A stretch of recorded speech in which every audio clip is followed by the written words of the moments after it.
నమస్తే, welcome to Suman TV. Summer వచ్చేసింది, ఏసీల వాడకం బాగా పెరిగిపోతుంది. అయితే మనలో చాలా మందికి ఏసీని అసలు ఎలా వాడాలో తెలియదండి. ఇది మాత్రం నిజం. ఎందుకు అనంటే మెయింటెనెన్స్ సరిగ్గా రాకో ఏసీ పాడైపోతూ ఉంటుంది, సరిగ్గా రూమ్ కూల్ అవ్వలేదని ఇలా ఎప్పటికప్పుడు టెక్నీషియన్లు పిలుస్తుంటాం. మళ్ళీ ఏదో ఒక ప్రాబ్లం అంటే కొద్దిగైనా మనకు ఆ ఏసీ పట్ల అవగాహన ఉండాల్సిందే. ఇంకొకటి ఏంటంటే ఏసీ వాడితే కరెంటు బిల్లు బాగా వచ్చేస్తుంది అని అంటారు. కానీ కొంతమంది ఏమో పవర్ని సేవ్ చేసుకోవచ్చు అంటారు. అసలు ఇవన్నీ ఎలా సాధ్యం? మనకున్నటువంటి చిన్న చిన్న డౌట్స్ని ఏవైతే ఉన్నాయో అవన్నీ ఇవాళ వీడియోలో నేను మీకు క్లారిటీ ఇచ్చే ప్రయత్నం చేస్తాను. ప్రస్తుతం నాతో పాటు 12 ఇయర్స్గా ఏసీ టెక్నీషియన్గా పనిచేస్తున్న రాంబాబు గారు ఉన్నారు. మీ సందేహాలు నా సందేహాలు అన్ని క్లియర్ చేసుకుందాం. హలో రాంబాబు గారు, నమస్కారం. 12 ఇయర్స్ అండి మీరు అంటే మీకు ఏదైనా ఒక షాప్ పెట్టుకుని మెయింటైన్ చేస్తున్నారా లేకపోతే ఎలా? షాప్ అండ్ మెయింటెనెన్స్ నాకు బయట ఓన్ వర్క్ ఎక్కువ. Own work. కాల్ చేస్తే వెళ్ళి ఏసీ రిపేర్ చేసి వచ్చేస్తారు. మొత్తం ఆల్ రిపేర్స్ చేయడం. కామన్ గా వచ్చే రిపేర్ ఏంటి ఏసీలో అసలు? కామన్ గా వచ్చేది అయితే మటుకి నా గ్యాస్ లీక్ ఉంటదండి ఎక్కువ. లేదంటే హైలో అయితే మటుకి సర్వీసింగ్ చేయించుకోవాలండి. 90% అయితే సర్వీసింగ్ చేయించుకుంటేనే కూలింగ్ ఎఫెక్ట్ ఉంటుంది, లేదంటే ఉండదండి.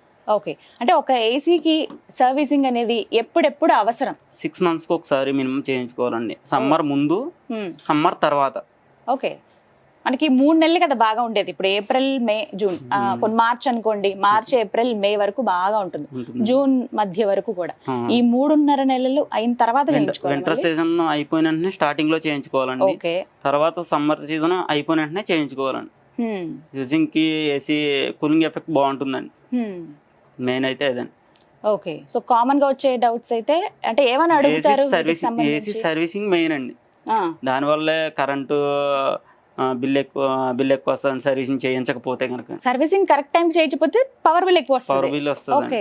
డస్ట్ పట్టేసి గ్యాస్ సర్క్యులేషన్ ఒక కూలింగ్ ఎఫెక్ట్ తక్కువ అలాగ వస్తుందండి. దానివల్ల బిల్ ఎక్కువ వస్తుంది. అంటే కామన్ గా మనం చూసేది 2000 పైనే వస్తుంది. ఎవరైనా ఇంట్లో ఏసీ ఉంటే 2000 పైన మనం చూస్తాం. బట్ అది కూడా తగ్గించుకోవచ్చు అండి. సర్వీసింగ్ చేయించుకుంటే సర్వీసింగ్ మెయింటెనెన్స్ బాగుంటే కనుక కరెంట్ బిల్ తగ్గుతుంది.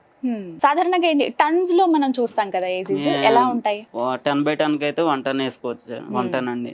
దానికి 10 రూమ్ విడ్త్, రూమ్ బట్టి అయితే 1 ton 1.5 అండి. స్ప్లిట్ ఏసీస్ 210 ఇలా ఉంటది. సెంట్రల్ ఏసీస్ వచ్చేసరికి టన్నేజ్ మారుతుందండి.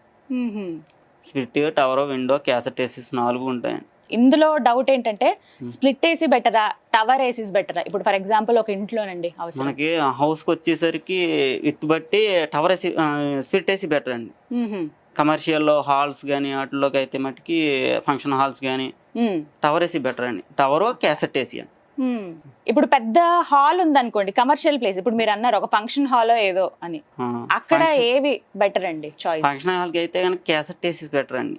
స్క్వేర్ టైప్ వస్తుంది. అంటే ఎలా ఉంటుంది? 4 పలుకులు కూడా వస్తుందండి. స్క్వేర్ టైప్ 4 వైపులా ఎయిర్ వస్తుందండి.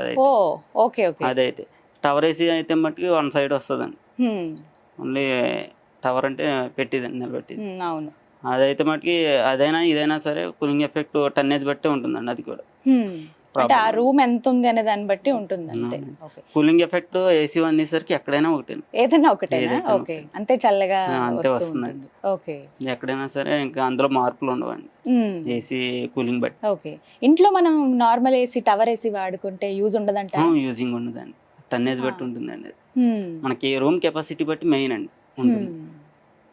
స్ప్లిట్ ఏసీ అనేసరికి పైన వాల్ మీద వస్తుంది కాబట్టి దానికి బెటర్ గా స్ప్లిట్ ఏసీ సజెషన్ అండి. టవర్ ఏసీ అనేసరికి హాల్స్ లోని, ఫంక్షన్ హాల్స్ లోని అక్కడ ఒక సైడ్ పెట్టడానికి యూజ్ చేస్తారు. రైట్. అండ్ ఇప్పుడు కామన్ గా చూద్దాము. అంటే ఇప్పుడు ఫర్ ఎగ్జాంపుల్ ఇది ఎందుకు ఉంచానంటే తెలుస్తుంది, ఒక చిన్న డౌట్స్ అవి అడగటానికి. ఒక్కోసారి ఏంటంటే మనం ఏసీ ఆన్ చేసిన తర్వాత ఇలా తుప్పర్ల లాగా వాటర్ ఇలా పడుతూ ఉంటుందండి, ఇక్కడ నుంచి ఇలా వచ్చేస్తూ ఉంటుంది. రీజన్ ఏంటి అసలు? ఓకే, డస్ట్ పట్టేసి ఎయిర్ బ్లాక్ అయిపోయినా సరే కాయిల్ లోంచి వాటర్ లీక్ అయ్యి బ్లోయర్ దగ్గర నుంచి వస్తుందండి వాటర్. అది ఇంకోటి ఏంటంటే డ్రైన్ పట్టి ఉంటది. డ్రైన్ పట్టి బ్లాక్ అయినా సరే అందులోంచి వాటర్ లీక్ అయ్యి బ్లోయర్ నుంచి వస్తుందండి. దానికి ఏం ప్రాబ్లం ఉండదు. ప్రాబ్లమ్స్ ఏమి ఉండవండి. అది ఎక్కువ వాటర్ లీక్ అవుతే మట్టుకు సర్వీసింగ్ చేయించుకోవాలండి. లేదంటే అది బోర్డులోకి వెళ్ళి ఎఫెక్ట్ అయ్యే ప్రాబ్లం ఉందండి. డ్రైన్ బై బ్లాక్ అయ్యి బోర్డులోకి వెళ్ళి ఎఫెక్ట్ అయ్యే ప్రాబ్లం ఉందండి మెయిన్. సో ఈ విషయం జాగ్రత్త అండి. చాలా మంది వస్తున్నాయి కదా పర్వాలేదని చెప్పి అలా డిలే చేసేస్తూ ఉంటారు. బట్ అది వాటర్ లీకేజ్ తీవ్రతరం అవుతుంది కాకుండా- అంటే కనుక కంపల్సరీ సర్వీసింగ్ చేయించుకోవాలి. డ్రైన్ బ్లాక్ అయితే మటుకి క్లీన్ చేయించుకోవాలండి. ఓకే. సర్వీసింగ్ మెయిన్ అండి. సో అలా వచ్చినప్పుడు నెగ్లెక్ట్ చేయొద్దు, అదొక ఇండికేషన్ అని అనుకోవాలి అంతే అవునండి. సర్వీసింగ్ కి. రాంబాబు గారు, ఏసీ కొనేటప్పుడు ముఖ్యంగా మేము పరిగణనలోకి తీసుకోవాల్సిన అంశాలు ఏంటండి? మనకి స్టార్ రీడింగ్ అని ఉంటుంది కదా మేడం, మెయిన్ ఆ స్టార్ రీడింగ్ తో పాటు 3 స్టార్ 4 స్టార్ 5 స్టార్ ఇందాక అన్నారు మీరు. అవును. స్టార్ రీడింగ్ తో పాటు ఆ, మన కూలింగ్ కన్సెషన్ అని చెప్పి ఉంటదండి, ఓకే అది కూడా చూసుకోవాలండి మెయిన్. ఓకే. ఇప్పుడు ఇక్కడ చూద్దాం. ఇది వచ్చేసి 210 అండి. 1.5 కి అయితే 4480 ఉంటుందండి. ఓకే ఈ 210 కాబట్టి 6550 ఉంటుందండి. అది చూసి మెయిన్ తీసుకోవాలి. Okay okay. అక్కడ అవి కంపల్సరీ కంపల్సరీ మెన్షన్ చేసి ఉంటాయి, దాని కెపాసిటీ బట్టి ఇస్తాడండి, కెపాసిటీ బట్టి చూసి తీసుకోవాలి మేడం. ఇవన్నీ కూడా మన రూమ్స్ ఎంత ఉన్నాయి, మనం ఎక్కడ యూజ్ చేస్తున్నాం, ఇది కమర్షియల్ ప్లేస్ లో కావాలా లేకపోతే హౌస్ పర్పస్ అనేది? హౌస్ పర్పస్ కే వస్తాయండి స్ప్లిట్ వేసి ఎక్కువ శాతం అయితే. సో దాన్ని బట్టి తీసుకోవాలి. ఇప్పుడు ఆఫీసెస్ లో చిన్న చిన్న క్యాబిన్స్ ఉంటాయి కదా, అక్కడ మనకి స్ప్లిట్ ఏసీనే కదా పెడతారు. స్ప్లిట్ ఏసీ అండి, అది 1.5 లే వస్తాయండి ఎక్కువ శాతం అయితే. ఓకే. 4 ఇక్కడ స్టార్ రీడింగ్ తో పాటు 4480 పైబడి ఉన్నది తీసుకోవాలి మేడం. అంటే cooling capacity. Cooling capacity okay okay. అది కంపల్సరీ దృష్టిలో పెట్టుకోవాలి. దృష్టిలో పెట్టుకుని దాన్ని బట్టి అయితే మట్టి కంపల్సరీ 4500 పైబడి మనకి కూలింగ్ కెపాసిటీ ఉండేవి మాత్రమే మనం సెలెక్ట్ చేసుకోవాలంటండి. ఎందుకంటే మనం అన్ని వేలు పెట్టి కొంటాము, పనికి రాకుండా లేకపోతే మనకి మెయింటెనెన్స్ రాకుండా అది అలా ఉంచేయడం కన్నా ఫస్ట్ ఎలాంటి అంశాలు మనం తెలుసుకుని ఒక ఏసీ కొనాలి అనేది ఇప్పుడు చెప్పారు. రాంబాబు గారు, అంటే సర్వీస్ చేయడానికి ఒక టెక్నీషియన్ ని పిలవాల్సిన అవసరం లేదు, మీ అంతటా మీరే జస్ట్ క్లీన్ చేసేసుకోవచ్చు. ఏమైనా చిన్న చిన్న ప్రాబ్లమ్స్ ఉన్నా అలాంటివి ఏమైనా ఉన్నాయా? మా అంతటా మేము అసలు ఇలా చేసుకోవచ్చా అండి? ఎట్లా చేయాలి అసలు క్లీనింగ్? ఏంటంటే ఇటు side right side left side locks ఉంటాయి మేడం. లాక్స్ ఉంటాయి. ఎస్. ఓకే. అటు సైడ్ ఇటు సైడ్ లాక్స్ పట్టుకుని పైకి లేపితే ఓకే. ఇవి డస్ట్ ఫిల్టర్లు అండి. ఇవి ఇవి ఓకే. రెండు ఇలా పైకి లేపి ఇలా లాచి బయటకు వస్తుంది. నేను ఇవి క్లీన్ చేసుకుని పెట్టుకుంటే కూలింగ్ ఎఫెక్ట్ బాగుంటుందండి, కూలింగ్ ఎఫెక్ట్ ఎక్కువ అవుతుంది. ఓకే. ఇవి కంపల్సరీ క్లీనింగ్ ఉండాలి. వీటికి డస్ట్ అంతా ఉండిపోతే ఇంకా ఎక్కడ వస్తుంది ఎయిర్ అనేది? చల్లగా అనేది రాదు. ఫస్ట్ ఎయిర్ సర్క్యులేషన్ ఎక్కువ అవ్వదండి. ఓకే. ఇక్కడ ఇలా డైరెక్ట్ క్లీన్ చేయొచ్చా బ్రష్ తోటి? మనం అక్కడ చేసుకుంటా అదైతే టెక్నీషియన్ వాళ్ళే చేయాలి. మట్టికి చేసుకుంటా. క్లీనింగ్ అంటే ఎలా అండి? వీటిని ట్యాప్ కింద పెట్టి వాష్ చేయొచ్చా? చేయొచ్చండి. ఇవేమి పాడవ్వవు కదా ఈ నెట్ నెట్ అంతా? ట్యాప్ కింద డైరెక్ట్ వాటర్ వాష్ చేసుకుంటే సరిపోతుంది. Okay okay. సబ్బు నీళ్ళతో మనం వాష్ చేయొచ్చా? సబ్బు నీళ్ళతో కానీ షాంపూ వాటర్ తో కానీ చేసుకోవచ్చు. ఓకే. ఇది మాత్రం గుర్తుపెట్టుకోండి, షాంపూ వాటర్ కానీ మాక్సిమం ఎక్కువగా షాంపూ వాటర్ యూజ్ చేయడానికి ట్రై చేయండి, వాటితో క్లీన్ చేసుకోవడం బెటర్ అంట. సో ప్రాబ్లం ఏమి ఉండదు అని అంటారు. కానీ ఇది క్లీనింగ్ ఇది మనకి ఈజీనే. జస్ట్ ఇక్కడ లాక్ ఒకటి ఓపెన్ చేసి పైన ఈ నెట్స్ లా ఉన్నాయి కదా, ఇవి తీసి క్లీన్ చేసి మళ్ళీ జాగ్రత్తగా పెట్టేయాలి. ఇటు ఫ్రంట్ సైడ్ నుంచి చేసుకోవాలండి వాషింగ్. ఇటు సైడ్ నుంచి కాదండి, పై నుంచి కాదండి, కింద నుంచి చేసుకోవాలి ఫ్రంట్ సైడ్. ఓకే. మొత్తం ఫ్లష్ పోతుంది కదా. Okay okay. రైట్, అదొకటి గుర్తుపెట్టుకోవాలి. రాంబాబు గారు, ఒక డౌట్, ఇప్పుడు తడిగా ఉంటుంది కదా మనం అంతా వాష్ చేసిన తర్వాత ఈ మ్యాట్ అంతా అలాగే పెట్టేయచ్చా? మళ్ళీ ఏమైనా ప్రాబ్లం అవుతుందా? లేదంటే డ్రై అయిన తర్వాత డ్రై లో అయినా పెట్టుకోవచ్చు. ఓకే. సో మాక్సిమం డ్రై అయిన తర్వాత పెడితే మంచిది అని అంటారు. సేమ్ మళ్ళీ అంతేనా ప్రొసీజర్? మనంతటా మనం క్లీన్ చేసుకోవాలంటే కనుక ఈ చిన్న జస్ట్ ఇది ఒక టిప్ అండి. ఎవరైతే ఇలా మనకి నెట్స్ లాగా ఉందో ఇలా మెష్ లాగా, ఇది జస్ట్ క్లీన్ చేసుకోవాలి బ్యాక్ సైడ్ నుంచి, ఇటువైపు నుంచి. అందరూ డైరెక్ట్ గా ఇటు నుంచి చేస్తూ ఉంటారు కానీ అలా అయితే డస్ట్ పోదు అంటున్నారు రాంబాబు గారు. ఫిక్స్ చేసి పెట్టేసి నార్మల్ గా సేమ్ ఇది ఓకే అంతే. నార్మల్ గా తోడటం ఇవన్నీ అయితే క్లీన్ పైన ఉంటాయి కాబట్టి క్లాత్ తో తడిబడితో తుడుచుకోవచ్చండి. ఇదైతే ప్యానల్ అయితే ప్రాబ్లం ఏమి ఉండదు. ఓకే. సో పైన ప్యానల్ మాత్రం మనం నార్మల్ గా ఎలా అయితే ఫ్రిడ్జ్ ఇవన్నీ క్లీన్ చేసుకుంటామో, వాషింగ్ మిషన్ క్లీన్ చేస్తాం కదా, అలా క్లీన్ చేసేసుకోవచ్చు. రైట్. ఇంకా కామన్ గా తీసుకోవాల్సిన జాగ్రత్తలు చెప్పండి. ఇప్పుడు మా ఇంట్లో ఏసీ ఉందండి, నేను ఎలాంటి కేర్ తీసుకోవాలో నాకు చెప్పండి. ఓకే. ఇప్పుడు మెయిన్ ఏసీ ఉంది అంటే కనుక 90% అయితే సర్వీసింగ్ మెయిన్ అండి. సర్వీసింగ్ చేయించుకోవాల్సిందే 6 నెలలకు ఒకసారి. 6 నెలలకు ఒకసారి. రైట్. ఇంకా గ్యాస్ లో ఉంటే కనుక చెక్ చేయించుకోవాల్సింది. అది ఎలా తెలుస్తుంది గ్యాస్? అది మనకి గేజెస్ చూపిస్తామండి. R22, 32, 410 అని చెప్పి గ్యాస్ 3 టైప్స్ ఉంటాయండి. అందులో కూడా గ్యాస్ వేరియేషన్ బట్టి దాన్ని ప్రెజర్ రీడింగ్ కూడా మారుతూ ఉంటుంది. అది లోలో ఉన్నప్పుడే మీకు ఏసీ చల్లదనం తగ్గుతుంది కానీ లేదంటే కనుక కూలింగ్ రాకపోవడం కానీ జరుగుతుంది. ఓకే. ఇంకోటి ఏంటంటే నాన్ ఇన్వర్టర్లో అయితే మట్టుకి కంప్రెసర్ ఇష్యూ ఎక్కువ వస్తూ ఉంటాయండి. ఒకటి కెపాసిటర్ ప్రాబ్లమ్ అండి, 2 గ్యాస్ ప్రాబ్లం అండి, 3వదేమో ఇండోర్లోకి వచ్చేసరికి పీసీబీ బోర్డు ప్రాబ్లం వస్తుంది, 4వదేమో పీసీబీ బోర్డు అంటే పవర్ కన్స్ట్రక్షన్ ఏమన్నా ప్రాబ్లం ఉన్నప్పుడు వస్తూ ఉంటుంది. నాన్ ఇన్వర్టర్కు వచ్చేసరికి స్టెబిలైజర్ కంపల్సరీ పెట్టించుకోవాల్సిందే, స్టెబిలైజర్ ఉండాలి కంపల్సరీ. ఇన్వర్టర్ లేకపోతే ఇన్వర్టర్ మోడల్ కాకపోతే నాన్ ఇన్వర్టర్ అయితే కంపల్సరీ స్టెబిలైజర్ పెట్టించుకోవాల్సింది. రాంబాబు గారు, నార్మల్ గా ఇంట్లో మేము అరేంజ్ చేసుకోవాలనుకుంటున్నాం ఏసీ అంటే గనక ఎన్ని టన్స్ ప్రిఫర్ చేయాలి? 1.5 అండి. రూమ్ కెపాసిటీ బట్టి 1.5 అరేంజ్ చేసుకుంటే బెటర్ అండి. ఇప్పుడు ఒక ఆఫీస్ అనుకోండి, ఎంతమంది వర్క్ చేస్తూ ఉంటారు, వర్క్ స్టేషన్ ఉంటుంది ఇక్కడ నుంచి ఆ చివరి దాకా, ఎక్కువ మంది ఉంటారు, అలాంటి క్యాసెట్ ఏసీ అండి. క్యాసెట్ ఏసీ ప్రిఫర్ చేసుకుంటే మంచిది. పవర్ కన్సంప్షన్ ఎలా ఉంటుంది నార్మల్ స్ప్లిట్ ఏసీకి, టవర్ ఏసీకి, క్యాసెట్ ఏసీకి? సెంట్రలైజ్డ్ ఉంటాయి కదా, స్టార్ రేటింగ్ బట్టి పవర్ కన్సంప్షన్ కూడా మారుతుంది. 3 స్టార్ అయితే కనుక కొంచెం లోలో వస్తుంది. ఏసీ 18లో పెడితే కంటిన్యూగా రన్ అవుతుంది అండి. ఏసీ అయితే 18లో కాకుండా 24, 26లో పెట్టుకుంటే ఒక రూమ్ టెంపరేచర్ బట్టి కూలింగ్ అయిన తర్వాత కట్ ఆఫ్ అవుతుంది అండి. అవుట్డోర్ కట్ ఆఫ్ అవడం వల్ల కూలింగ్ ఎఫెక్ట్ కూడా మారుతూ ఉంటుంది. కూలింగ్ లోలో పడిన వెంటనే మీకు మళ్ళీ అవుట్డోర్ ఆన్ అవుద్దండి. ఆన్ అయ్యి కూలింగ్ ఎఫెక్ట్ వస్తుంది. ఇప్పుడు చాలా వరకు అలా ఇన్బిల్ట్ వచ్చేస్తున్నాయి కదా, మనమేమి సెపరేట్. నాన్ ఇన్వర్టర్ లో కూడా 24, 26లో పెట్టుకుంటే కట్ ఆఫ్ కంపల్సరీ అవుతుంది. సో కంపల్సరీ మెయింటైన్ చేయాల్సిన టెంపరేచర్ 18 అంటే మీకు రూమ్ మొత్తం కూల్ అవుతానే ఉంటది, కట్ ఆఫ్ అయితే అవ్వదండి. అవుట్డోర్ 24లో పెట్టుకుంటే మనకు రూమ్ టెంపరేచర్ ఎంత ఉందో అంత కూలింగ్ అయ్యి కట్ ఆఫ్ అవుతుంది. సో 24 degrees అనేది ఉండాలంటున్నారు మీరు, అంతేనా? ఆ టెంపరేచర్. సో 24లో మనం ఏసీ కనుక మెయింటైన్ చేస్తే పవర్ బిల్ తక్కువ వస్తుందని చెప్తున్నారు రాంబాబు గారు. రైట్. ఇంకొకటి అదొకటి బయట వెదర్ కండిషన్ బట్టి కూడా మారుతూ ఉంటుంది అండి. కొన్నిసార్లు ఏం చేస్తూ ఉంటాం అంటే ఆన్ చేస్తాము, సరే బాగా చల్లగా అయిపోయిందని చెప్పి ఆఫ్ చేసి మళ్ళీ ఒక పావు గంట తర్వాత మళ్ళీ ఆన్ చేస్తాం. ఇలా కామన్ గా మనం చూసేదే, చల్లగా అయింది కదా కాసేపు అయ్యాక మళ్ళీ వేడి అనిపిస్తుంది అని చెప్పి అలా ఆన్ ఆఫ్ చేస్తూ ఉంటారు. అలా చేయడం కరెక్టేనా అసలు? కాదండి. అలా ఆన్ ఆఫ్ చేయడం వల్ల పీసీబీ బోర్డుకి ఎఫెక్ట్ అండి. పీసీబీ బోర్డు అండ్ కంప్రెసర్కి ఎఫెక్ట్ అండి. అలా ఆన్ చేయకూడదండి. 24లో పెట్టుకుని ఏసీ నడిపిస్తే ప్రాబ్లం ఏమి ఉండదండి. అవుట్డోర్ కట్ ఆఫ్ అవుతూ ఉంటుంది, కూలింగ్ ఎఫెక్ట్ కూడా మీకు రూమ్ టెంపరేచర్ బట్టి సరిపోతుంది. సో అలా ఆపి ఆన్ చేయడం, అలా ఆన్ ఆఫ్ చేయడం మంచిది కాదండి. Okay, fine. అండ్ ఇంకో కామన్ డౌట్ ఏంటంటే, అంటే నేను విన్నాను ఒక దగ్గర, ఇది ఎంతవరకు నిజమో మీరు చెప్పండి, ఏసీ ఉన్న రూమ్ లో బీరువా పెట్టొద్దు అని అంటారు, నిజమేనా? ఐరన్ కి సంబంధించింది ఏ వస్తువు ఉండకూడదండి.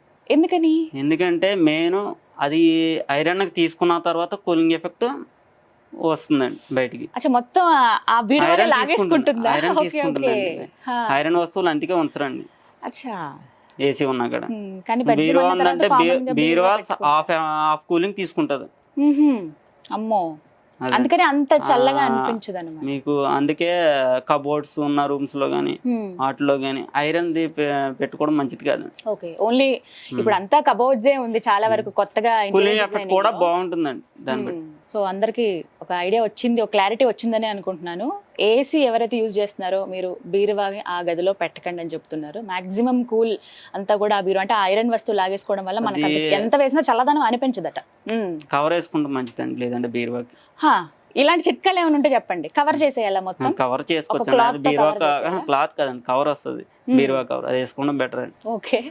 ఎందుకంటే మెయిన్ ఏంటంటే కూలింగ్ ఎఫెక్ట్ అనేసరికి ఐరన్ వస్తువులే తీసుకున్న తర్వాతే కొంచెం ఎఫెక్ట్ వదులుతుందండి. అదండి మెయిన్. అలా ఇంకొక డౌట్ ఏంటంటే, ఏసీ ఉంది ఓకే, బట్ కొంతమంది ఫ్యాన్ కూడా ఫుల్ స్పీడ్ లో పెట్టి ఉంచుతారు. ఓ పక్కన ఏసీ రన్ అవుతుంటుంది, 4 స్పీడ్ లో ఫ్యాన్ ఉంటుంది. అసలు అలా చేయొచ్చా? చేయడం మంచిది కదండి. ఫుల్ స్పీడ్ లో పెట్టుకోకూడదు, 1లో పెట్టుకుని ఏసీ రన్ చేస్తే కూలింగ్ ఎఫెక్ట్ కూడా సరిపోతుందండి, బాగుంటుందండి ఏసీ. అంటే ప్రాబ్లం ఏంటో చెప్పండి అలా చేయటం వల్ల. ఆ ప్రాబ్లం ఏంటంటే కూలింగ్ ఎఫెక్ట్ సరిపోదండి. అంటే ఫుల్ లో పెట్టడం వల్ల హీటింగ్ ఎయిర్ వస్తుందండి లైట్ గా. 1లో పెట్టుకోవడం వల్ల అన్నిటికీ స్ప్రెడ్ అవుతుందండి కూలింగ్ ఎఫెక్ట్. అది మెయిన్ అండి. సో ఇంకా అంత ఖర్చు పెట్టి ఏసీ తీసుకుని ఆన్ చేసుకోవడం వల్ల ఉపయోగం లేదు, ఫ్యాన్ అంత స్పీడ్ లో పెడితే. స్పీడ్ లో పెట్టడం మంచిది కదండి, 1లో పెట్టుకోవాలండి. రైట్, ఫ్యాన్ ని 1 స్పీడ్ లో పెట్టాము, అప్పుడు ఏసీ టెంపరేచర్ ఎంత ఉండాలి? 18 లో ఉండాలి. 18. ఇది మాత్రం హై స్పీడ్ లో ఉండాలి ఫ్యాన్ స్పీడ్ కూడా. ఓకే. ఇది ఏసీ ఏసీ రిమోట్ లో హై స్పీడ్ లో ఉండాలి. ఓకే, ఏసీలో ఉన్నటువంటి ఫ్యాన్ స్పీడ్ అనేది హైలో ఉండాలి. హైలో ఉండాలి. మన నార్మల్ గా ఉండే ఫ్యాన్ మాత్రం 1 స్పీడ్ లో లో ఉండాలి. ఓకే ఓకే, ఇది ఒక లాజిక్. అది కూలింగ్ ఎఫెక్ట్ సరిపోతుందండి.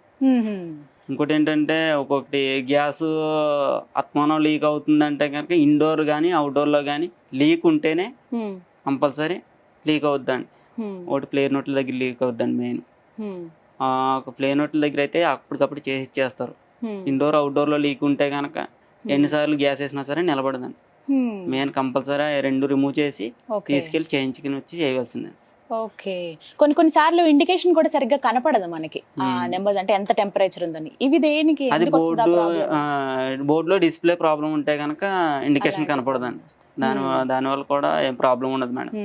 మనకు తెలుస్తుంది, రిమోట్ లో తెలుస్తుంది కానీ ఇండికేషన్ లో కనపడదు. అదే బోర్డు లో లైట్ బ్లింక్ అవుతే బ్లింక్ అయితే ప్రాబ్లం వస్తుంది. ఓకే, కొన్ని కమర్షియల్ ప్లేసెస్ లో ఏంటంటే డైరెక్ట్ కనెక్షన్ స్విచ్ లాగా ఇచ్చేస్తారు, ఇక రిమోట్ అవేమి ఉండవు వాటికి, డైరెక్ట్ కలిపేస్తారు మేడం.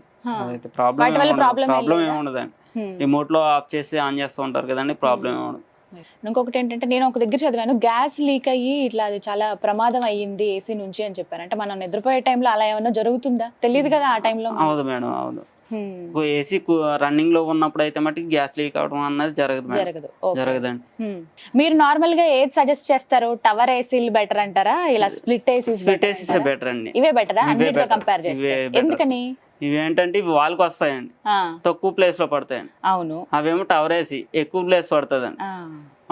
ఏంటి మనకి టన్నేజ్ బట్టి మార్చుకుంటా ఉంటామండి. స్ప్లిట్ ఏసీస్ అయితే టవర్ ఏసీ అయితే మార్చుకుంటా ఉండదండి. అందుకు స్ప్లిట్ ఏసీసే ఎక్కువ ప్రిఫర్ చేస్తూ ఉంటాం. ఎక్కువ యూజ్ చేస్తారు. అంటే టవర్ ఏసీస్ అయితే ఎక్కడికంటే అక్కడికి కంఫర్టబుల్ గా తీసుకెళ్ళొచ్చు కదా, ఏ రూమ్ కంటే? లేదు మేడం, లేదు, తీసుకెళ్తా ఉండదా. సేమ్ స్ప్లిట్ ఏసీ ఎలా ఉందో టవర్ ఏసీ కూడా పైపింగ్ అలాగే వస్తుందండి. ఓకే, అలా ఫిక్స్ చేసి ఉంచేయాలి.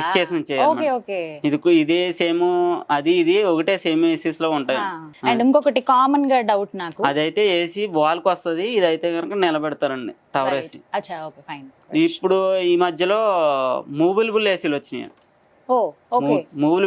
మూవబుల్ ఏసీస్ అవి అయితే కనుక ఎక్కడికైనా మూవ్ చేసుకోవచ్చు. కూలింగ్ ఎఫెక్ట్ కూడా మామూలుగా నార్మల్ గానే ఉంటుంది. రన్నింగ్ లో ఉన్నాయి మేడం, వాడుతున్నారు, ప్రెసెంట్ వాడుతున్నారు మేడం. ఓకే.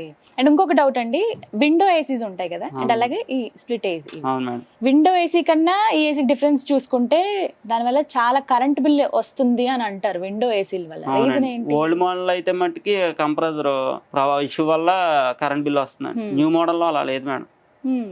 అది స్టార్ రింగ్ వల్ల కూడా current bill up and down అవుతూ ఉంటుంది. పాతకాలం విండో ఏసీలు అయితే పవర్ ఎక్కువ, ఓల్డ్ అయితే కనుక పవర్ ఎక్కువ వస్తుంది.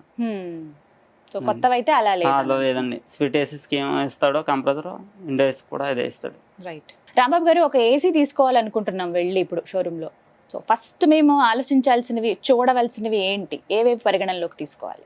మనం రూమ్ కెపాసిటీ ఎంత ఉందో ముందు మెయిన్ చూసుకోవాలి మేడం. ఓకే. స్టార్టింగ్ 1.5 3 స్టార్ తీసుకోవచ్చండి. లేదు అనుకుంటే 5 స్టార్ తీసుకోవచ్చు. 3 స్టార్ 5 స్టార్ వల్ల పవర్ కన్సంప్షన్ తగ్గుతుంది. 5 స్టార్ వల్ల పవర్ తక్కువ తీసుకుంటది. ఓకే. 3 స్టార్ వల్ల ఒక 5% ఎక్కువ తీసుకుంటది, అంతే ప్రాబ్లం అండి. అంతకుమించి ప్రాబ్లం లేదు మేడం. ఓకే. ఇవైతే మనం ఫస్ట్ మన రూమ్ ఎంత ఉంది, రూమ్ కెపాసిటీ బట్టి తీసుకోవాలి. మినిమం అయితే కనుక 1.5 సజెషన్ చేయాలండి. ఏసీలో అయితే 110 తీసుకున్నా సరే ఓన్లీ నార్మల్ ఫ్యాన్ లాగా యూజ్ అవుతుందండి. అది కూడా అంతేనండి, అంతకు మించి యూజ్ అవ్వదండి. ఉండే కొద్ది ప్రాబ్లమ్స్ కూడా 110 ఎక్కువ వస్తుంది, 1.5 లోలో వస్తుంది. ఈ 12 years లో మీకు ఏదన్నా ఒక ఎక్స్పీరియన్స్ ఉందా ఈ ఏసీ రిపేరింగ్ లో? అమ్మో ఇంత దారుణంగా ఉంది దారుణంగా అంటే చాలా తగిలినాయి మేడం. అంటే ఎలాంటివి? గ్యాస్ లీక్ కూడా, క్యాప్లరీ బ్లాక్ అవడం, లేదంటే కెపాసిటర్ దగ్గర ప్రాబ్లమ్స్ ఉండడం, వైరింగ్ కాలిపోవడం, ఇవన్నీ చాలా. మీకు ఏం జరగలేదు కదా? మాకైతే ఏం జరగలేదు, కానీ ఇవన్నీ చాలా ఫేస్ వచ్చామండి నేను ఎక్స్పీరియన్స్ బట్టి. అప్పటి నుంచి ఇంక ఇదే. మీరేం జస్ట్ కాల్ చేస్తే వెళ్ళి రిపేర్ చేసి ఏ ఏరియాస్ కి వెళ్తారు? ఏ ఏరియా అయినా హైదరాబాద్ వెళ్ళి చేసి ఎక్కడైనా సరే వెళ్తారా? ఓకే. 2 నిమిషాల్లో ఉంటారా? 2 నిమిషాలు అంటే కష్టం మేడం. టైం ఇస్తాం. ఈ రోజు అవ్వకపోతే రేపండి. మామూలుగా రిపేర్ అంటే రోజులు తరబడి పట్టేది ఏమన్నా ఉందా ఇందులో? ఉంటది మేడం. ఏంటిది? ఒకటి కాయిల్ రిపేర్ ఒకటి వచ్చేసరికి 1 డే కానీ 3 days నుంచి 3 days పట్టొచ్చు, లేకపోతే 5 days పట్టొచ్చు అండి. 5 రోజులు పడుతుంది. 5 రోజులు పడుతుందండి. ఒకటి బోర్డు ప్రాబ్లం ఉన్నా సరే 1 డే నుంచి 5 డేస్ కూడా తీసుకుంటామండి టైం అండి. Thank you so much Rambabu గారు. సో చూసారు కదండి, ఏసీ వాడేవాళ్ళు ఖచ్చితంగా ఇప్పుడు మేము ఈ వీడియోలో చెప్పినటువంటి టిప్స్ డెఫినెట్గా ఫాలో అవ్వండి. ఎందుకంటే చిన్న చిన్నవేవి ఈజీగా ఎలా మనం మెయింటైన్ చేసుకోవచ్చు. ఈ క్లీనింగ్ అన్నీ కూడా అంటే టెక్నీషియన్ని పిలిచి జస్ట్ ఈ క్లీనింగ్కి వాళ్ళని పిలిచి మనం వెయిట్ చేయాల్సిన అవసరం లేదు, మనంతట మనమే క్లీన్ చేసుకోవచ్చు. సర్వీసింగ్ మాత్రం ఎవ్రీ 6 monthsకి చేయించుకోవాలంటే సమ్మర్ వస్తుంది అనగా ముందుగానే మనం సర్వీస్ చేసి పెట్టుకోవాలి. ఆ తర్వాత మళ్ళీ సమ్మర్ అయిపోయిన తర్వాత ఈ విధంగా చేస్తే కొంచెం ఎక్కువ రోజులు లాంగ్ లాస్ట్ ఉంటుందన్నమాట. అలాగే మనం ఏసీ రన్ చేసేటప్పుడు ఫ్యాన్ హై స్పీడ్లో పెట్టొద్దు, జస్ట్ స్పీడ్ 1లో పెట్టుకుంటే చాలు అని చెప్తున్నారు. అప్పుడు మనం ఆ కూలింగ్ ఎఫెక్ట్ని ఎంజాయ్ చేయగలుగుతాం. అలాగే ఏసీ ఉన్న రూమ్లో ఐరన్ వస్తువులు ఉంచడం దాదాపుగా మానేయండి. ఐరన్ వస్తువులు ఏవి ఆ రూమ్స్లో ఉంచకుండా ఉంటే మంచిది. అండ్ అలాగే దీంతో పాటుగా అంటే మనం ఏ పర్పస్లో తీసుకుంటున్నాం, ఇంట్లో కావాలనుకుంటున్నావా లేకపోతే ఆఫీస్ పర్పస్లోనా అంటే కమర్షియల్ స్పేసెస్లో అనేది మనం ఒక్కసారి ఏసీ కొనడానికి వెళ్లే ముందే మన రూమ్ విడ్త్ లెంత్ ఎంత ఉన్నాయి అనేది వాళ్ళకి చెప్తే దాన్ని బట్టి వాళ్ళు ఎక్స్ప్లెయిన్ చేస్తారు ఏవి తీసుకుంటే బెటర్ అని చెప్తారు. ఈ స్టార్స్ విషయంలో మీరు పడి మిగతావన్నీ కరెక్ట్గా అంచనా వేసుకోకుండా చూడకుండా మాత్రం మోసపోవద్దు. ఇవన్నీ పరిగణనలో తీసుకుని మీరు కనుక ఏసీ తీసుకుని మెయింటైన్ చేయగలిగితే హ్యాపీగా ఈ సమ్మర్లో చిల్ అయిపోవచ్చు. మీకు ఒక అవగాహన కల్పించాలని భావిస్తున్నాను. మరో యూస్ఫుల్ అండ్ ఇన్ఫర్మేటివ్ వీడియోతో మళ్ళీ మీ ముందుకు వస్తాను. This is Geetanjali signing off. నమస్తే.